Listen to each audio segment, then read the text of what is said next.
दापोली तालुक्यात यंदा काजू बी मोठ्या प्रमाणात आली असल्याने दर देखील वाढला आहे.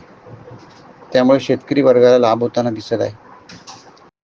ग्रामीण भागात सर्वत्र मोठ्या संख्येने काजूची झाडे असल्याने डोंगर दऱ्यांमधून काजू तोडणीचे काम सुरू आहे. काजू बीचा दर किलो मागे 150 रुपये इतका असल्याचे म्हटले जात आहे. काजू बोंडाचा उपयोग ग्रामीण भागात दारूसाठी होत असल्याने दारूच्या हातभट्ट्याही पेटलेल्या दिसत आहेत.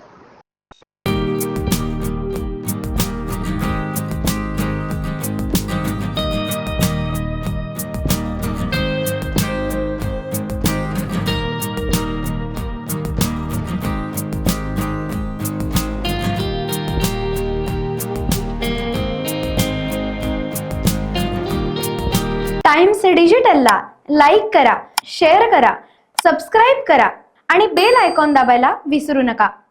Times digital.